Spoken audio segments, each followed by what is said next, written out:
Afternoon, U.S. history. Stomach flu has been going around my house. My wife had it last week. My youngest son had it this weekend. And now I'm the drawer of the short straw with the stomach flu. So for today, we got a quick session of notes. I realized that I stopped in two different places last week. So for some of you, the first slide will be a repetition. Apologize for that, but it is what it is. There'll also be a short homework assignment, Cornell note summary. That's due for today's notes. That'll be due tomorrow. So then also coming up this week, you have your first small project, but we'll talk more about that in the coming days.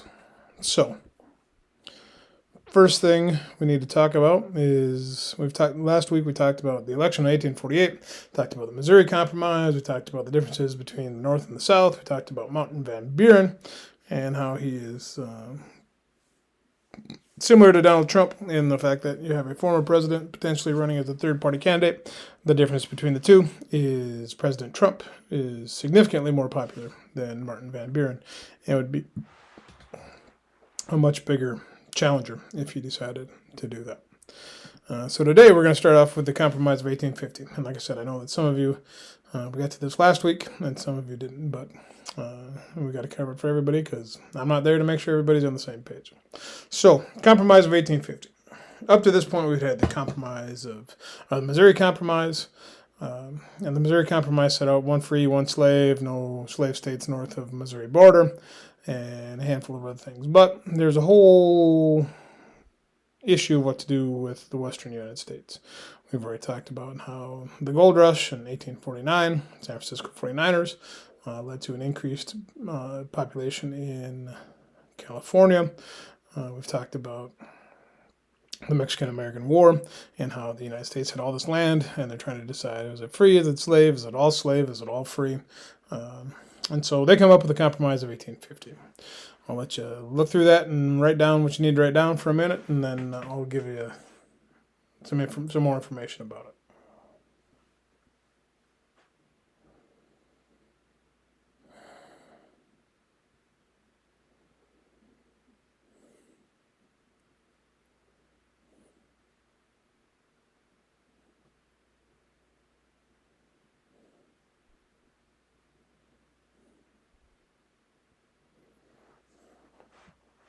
So during the Compromise of 1850, you had three different groups represented. You had the North, the South, and the West. And basically, the North and the South were fighting over what was going to happen in the West, and the West was trying to decide for themselves what they would like to happen to them as they started to join the Union. So we'll start with the South. The South was represented by a man named John C. Calhoun. The North... Here's what he said the North wanted. The North needs to honor the Constitution and the fugitive slave law. We'll talk more about the fugitive slave laws in coming days. With fugitive slave laws, basically, if you saw a free African American person walking around, you were supposed to capture them and return them to their once owned plantation. Of course, both sides wanted California, so the South obviously wanted California. This was the first time in a formal proceeding that the South had threatened to secede from the United States. So that's always been a threat to an extent, but this is the first time it's been brought up in a formal hearing. So it's one of those deals where, think of it this way, if you get married a few years down the road and your wife or your husband says, well, if you do this, I'm going to divorce you. If you do this, I'm going to divorce you. If you do this, I'm going to divorce you. Yeah, okay. I mean, it's a threat. Is it realistic? Well, maybe, maybe not. But all of a sudden, one day they show up with divorce papers. You have to take that a little bit more serious, and that's kind of what happened here. The South has started to show up with divorce papers. Now, are they serious about it? Not yet. But the other thing John C. Calhoun argued for is that the North and the South need separate presidents. They need to have a president for the North and a president for the South after the South succeeds, because they're two obviously different places with two vastly different economies that we've already talked about between agriculture and industrial. And just the way of life between the two places is significantly different. So the easiest and best way to go about accommodating both of these sides would be to separate. Okay, so the North. The North was represented by a man named Daniel Webster. Daniel Webster's argument, well, we're not getting divorced. You're being ridiculous. He said that secession was impractical and impossible. And I'm going to stop talking here for a second so you can write some stuff down, because I forgot to do that.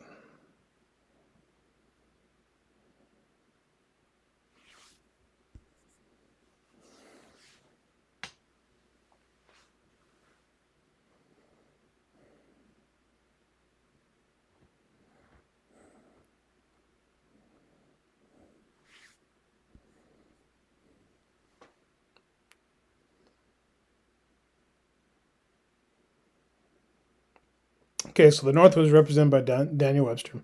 And again, his basic argument was, you're not going to succeed. Stop being ridiculous. How would you even split up the land? What, you just going to take half? Where's the dividing line? Is it this river? Is it that river? And what about new lands? How do we split those up? And he just didn't think that seceding from the Union was even a reasonable solution to the problems that they were facing. The other thing is, he wanted to compromise at all costs. So no matter what, we have to preserve the Union. And so they got to make some concessions in order to make sure the South didn't succeed. Because this, like I said, this is the first time that the North the South had made a legitimate threat to actually secede. And the North was forced to take it serious because of that. And then in the West, you had Mr. Henry Clay.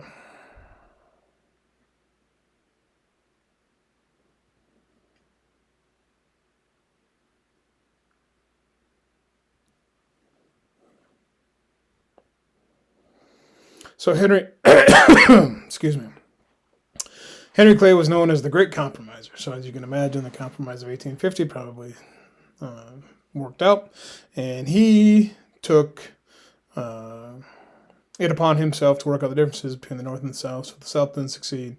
The North got some of the things they want. The South got some of the things they want. Hence, compromise. So here's what the Compromise of 1850 was. Again, just like when we talked about characteristics of the North and the South, anything that shows up in table form, as you start writing them in Cornell notes, I would probably take the time to copy this down in full, because there's a good chance you'll see it in some capacity on your first test.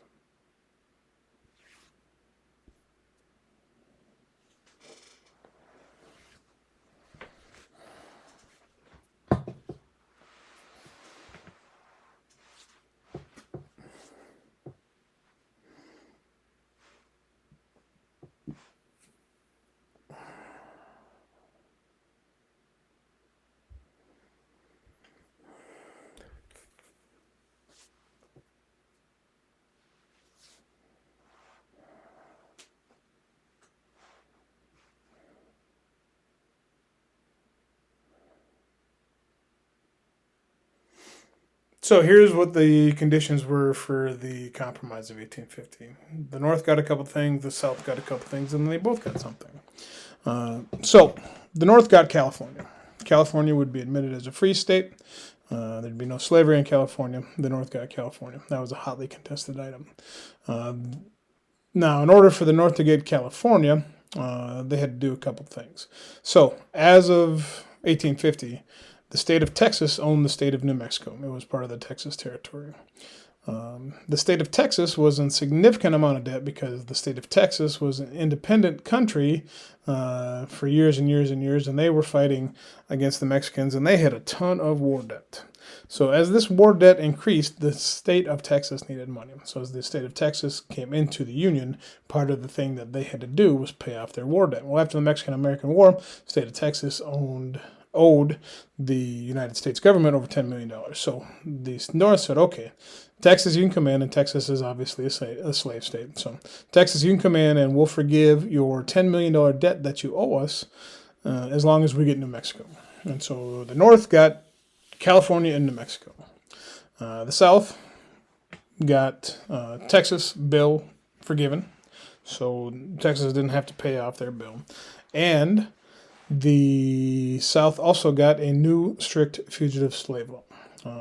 Again, we'll talk a little bit more about slave laws later, but as this slave law passed, it allowed more access to runaway slaves and forced the hand of northern states a little bit more to be a little bit more compliant with southern wishes. And here's what they both got. So even though New Mexico was technically free to choose, and Utah was free to choose, two of the states that were won in the Mexican-American War, they got the right to vote and decide what they wanted to do, whether they wanted to be free or slave, by the concept of popular sovereignty. We talked about popular sovereignty yesterday. We talked about popular sovereignty today. We're going to spend some time as we continue to progress through this, talking about popular sovereignty.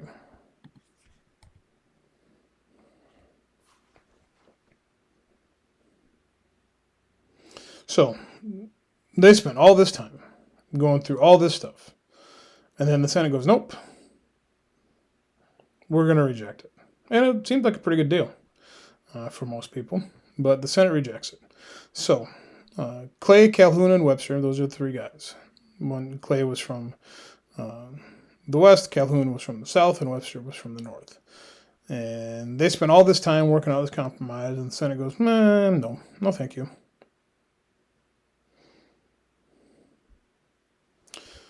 Now, the unique thing is the guy over on the left-hand side there. That's a guy by the name of Stephen A. Douglas.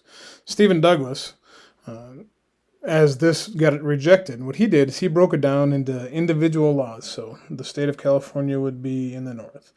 Texas we'd forgive Texas their debt, so we got New Mexico. Structured fugitive slave laws. And Utah and New Mexico were able to decide through popular sovereignty whether or not they wanted to be a free state or a slave state. So every one of those things got passed. Okay? But they didn't all get passed at once. Okay, so instead of being one bill, they were each broken down, debated, and passed separately.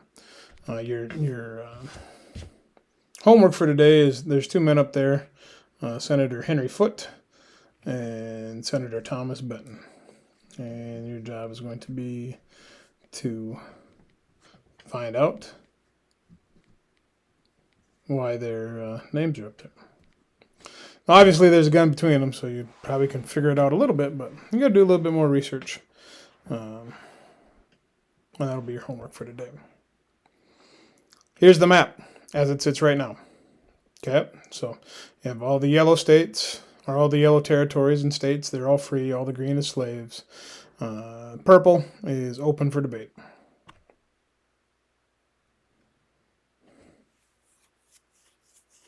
Now, even though this compromise that they spent so much time working on helped calm things down to an extent, just like in a relationship, if somebody files divorce papers, you might not get divorced, but there's obviously some issues, and they're probably not going away anytime soon. And that's where we'll stop today.